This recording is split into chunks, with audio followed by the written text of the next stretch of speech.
Hi, welcome to Film Stash. My name is Douglas Campbell, and I love zombie movies. Within the last few years, I've become a fan of zombie movies. It all sparked from watching George A. Romero's Day of the Dead during the COVID lockdown in 2020. I know what you're thinking.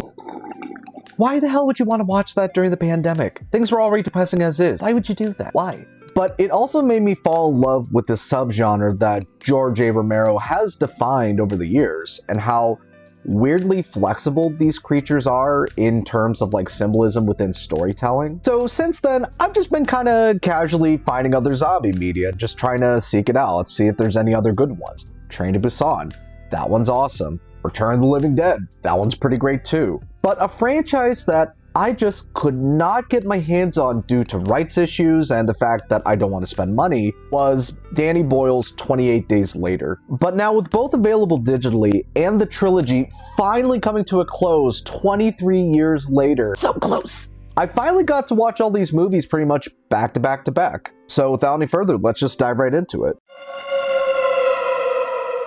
A group of animal rights activists free a caged chimp infected with a rage virus. 28 days later, Jim wakes up from a coma and comes across a group of survivors, joining them on a perilous journey to find the source of a radio broadcast. Now, truthfully, I really did not know what to expect from this franchise because it has been just so unavailable for years. But upon watching it, there was a few things that I wasn't expecting, and it kind of caught me off guard. The zombies, not zombies. It's just humans with essentially rabies, a severe thing of rabies. Not that rabies aren't already severe. And two, this movie is quiet. You actively feel the silence throughout this thing, and it is just so much scarier because you don't know when anything's gonna pop up. Essentially, 28 Days Later walked so that A Quiet Place could run. The silence is best highlighted at the beginning of the movie whenever Jim wakes up from his coma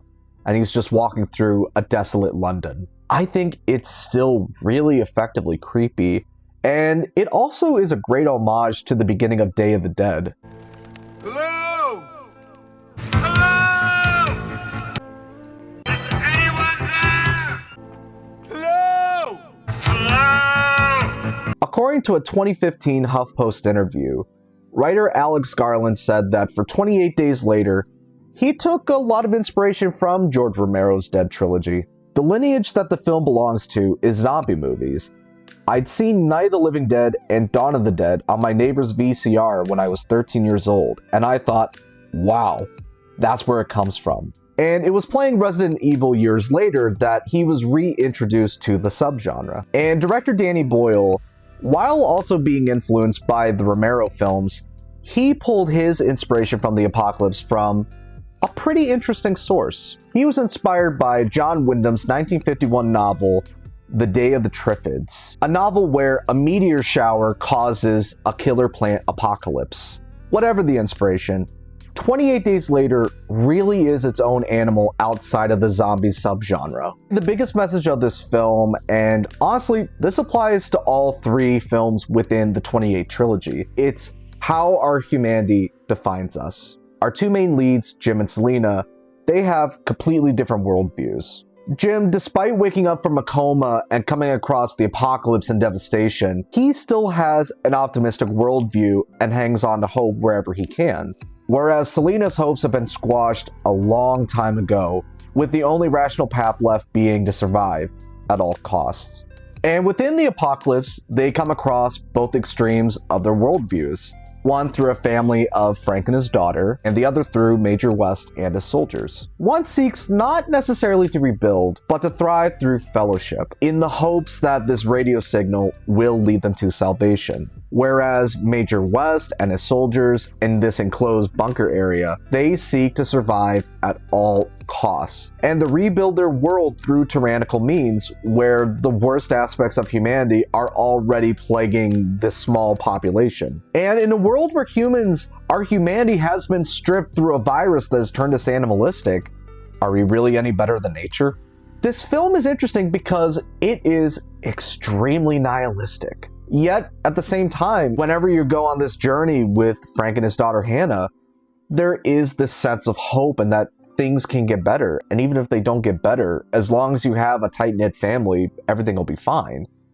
It's weirdly calming despite the fact that there is this ever-increasing presence of silence in that you could be attacked at any point in time. This film is great.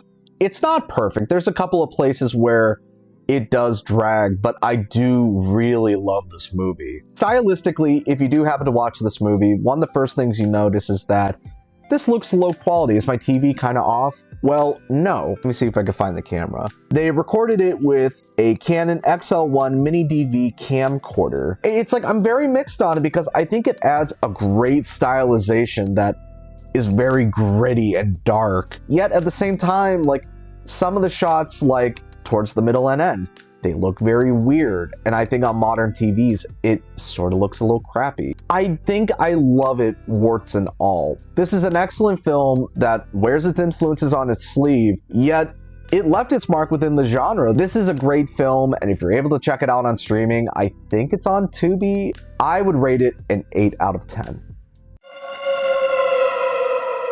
28 weeks later, the United States-led NATO forces to establish a safe zone in London. Two young siblings break protocol and unintentionally reintroduce the rage virus into the safe zone, causing all-out war to contain it. Similar to night's transition to dawn, all subtlety from the first film, it's just blown out of the water! It's gone! This film, I mean, sure, it does explore what the original film has set out, but it kind of makes the message take a slight step back in exchange for more action, more blow-uppy, more boom. The second film, it is way more Americanized. It's crazy. There's like a helicopter kill where they kill tons of infected with the helicopter blades.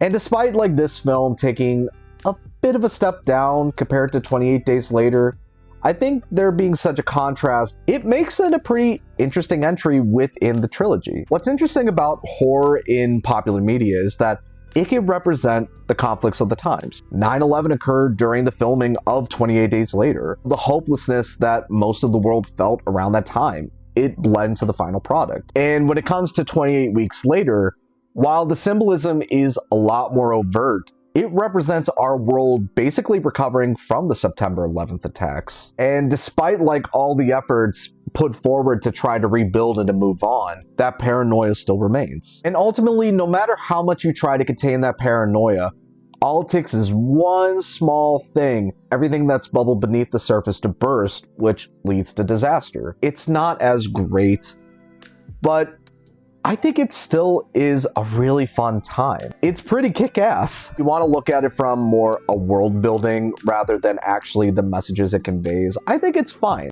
It's a fine film to watch. I would give this about a 6 out of 10. 28 years later, after the rage virus broke out, the virus has been contained back to the UK. On the island of Lindisfarne, a young boy searches for a doctor on the infected mainland to help his dying mother.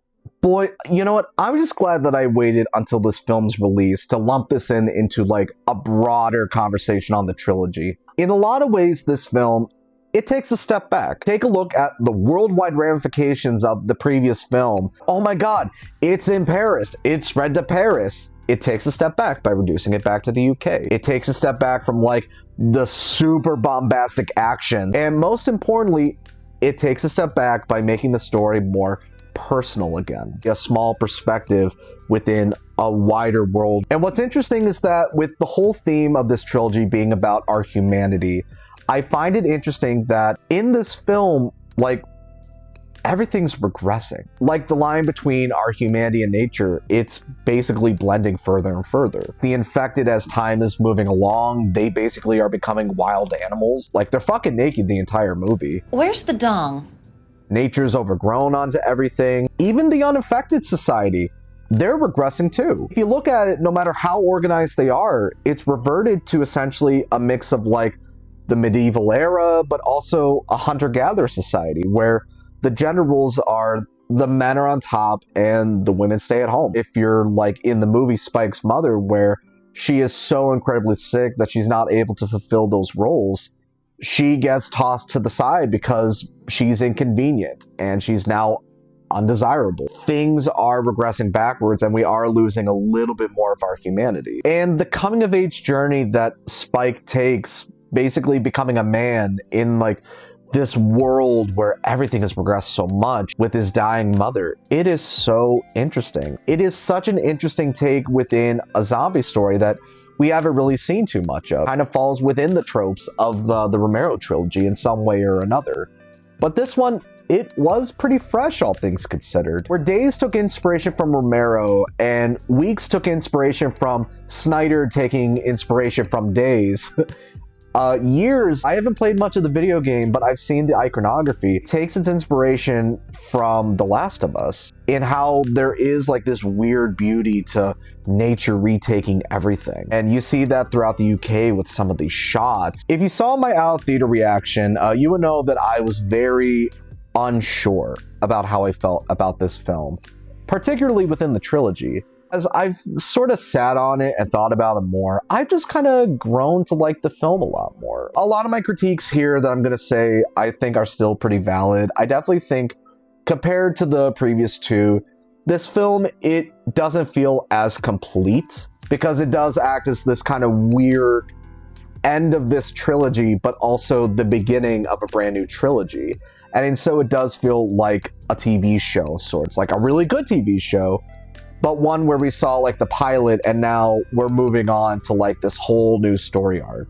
I definitely think that feeling is there, but at the same time, like, I do think it stands on its own enough. Maybe not as good as the first film, but still a pretty strong entry within a trilogy that expresses these ideas of humanity. I do think that it is a really solid film. I think it's really great. In my opinion, like having thought about it, it's tied like with the first one. I'll still give the first one a little bit more of an edge, but I'd give 28 Years Later an 8 out of 10. This is still a really great movie. Moving forward now, I am definitely curious as to where this trilogy would go.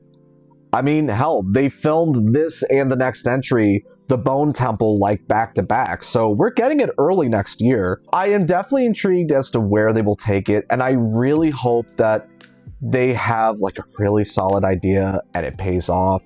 If not, I at least am thankful that they were finally able to complete this trilogy. The motif of things occurring like every 28 cycles is interesting. It's like night going from dawn to day. I definitely am looking forward to what they do, and I hope they stick the landing in the future, but I'm not gonna lie. I'm definitely gonna miss like the motifs. Like, we're not gonna get like 28 decades later or 28 centuries later, but oh well. So I gotta ask you guys, like, if you stuck around through this whole thing, like, thank you so much. What do you think of 28 Years Later? Have you seen the whole trilogy through? Have you even seen the Romero trilogy of the dead? Comment below and let me know.